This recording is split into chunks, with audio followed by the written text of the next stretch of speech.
Hey guys, so my name is Sam. 20 odd years, I would say, 20 years roundabouts, and Hey guys, so my name is Sam. I got diagnosed with type 1 diabetes in May of 2010, so I've had it for about 12 years now. Hi guys, my name is Nicole, and I've had diabetes for 17 years, and I was diagnosed in January 2005. my name's Rohan. I'm a type 1 diabetic, and I've been diabetic now for about, 20 odd years, I would say. 20 years of roundabouts, and yeah, most of my life I've had kind of varying in attitude towards my diabetes, the way that I chose to see things, approach things about my health, ask questions, things like that. It's Marianna. I've been diabetic for 12 years. Hi guys, I'm Andy, the T1D nutritionist.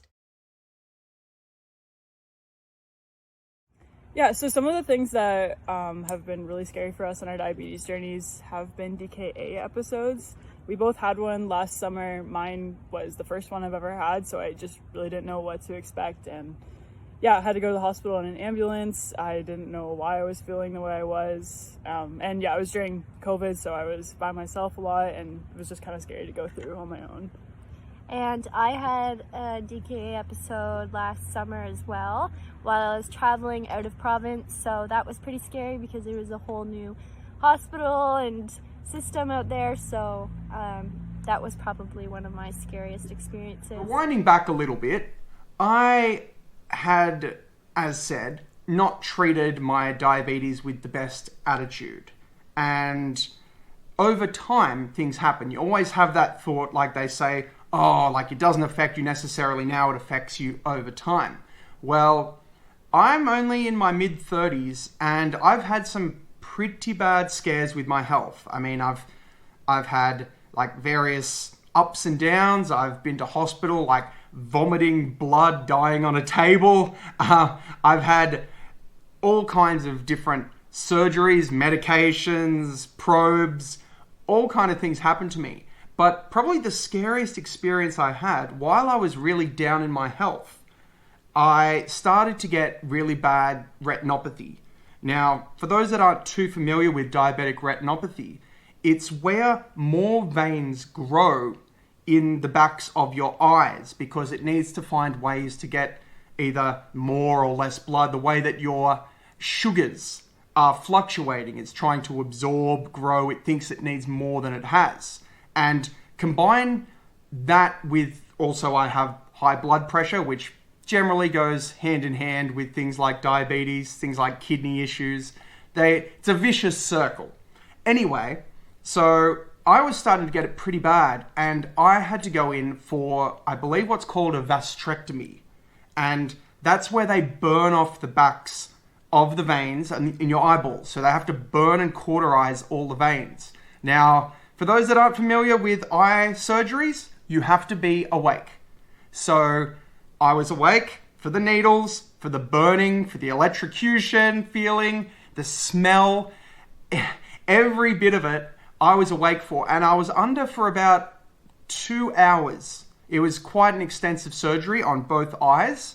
And it was terrifying, but not as terrifying as the aftermath, because after the surgery, I was blind for about 3 weeks.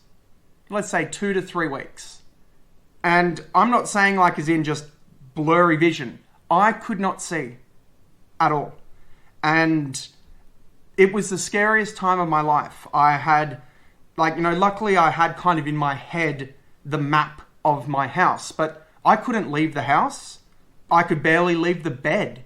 I got sick and tired of just eating cold snack foods. So my mother, who was caring for me, but she still had to go to work, she would put some food where I could access it and pre-program on the microwave the time.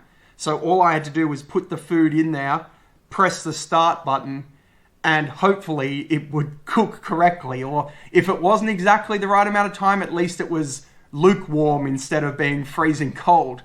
But yeah, it was extremely terrifying. And as I've mentioned before, I have a YouTube channel called Life's Tough Questions where I ask hypothetical questions about like, would you rather this or that? Sometimes they're realistic, sometimes outrageous. And I probably wouldn't have cared so much about choosing like, would you rather lose hearing versus sight before?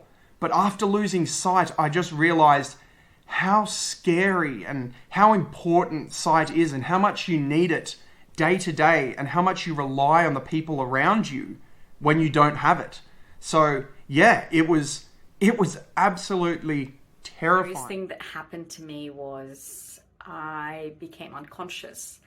I went on this very quick trip with my then boyfriend, and we were waiting for some people that we were meeting at this farmhouse. We were just outside the farmhouse. They hadn't arrived yet. They had the keys, so we couldn't go inside.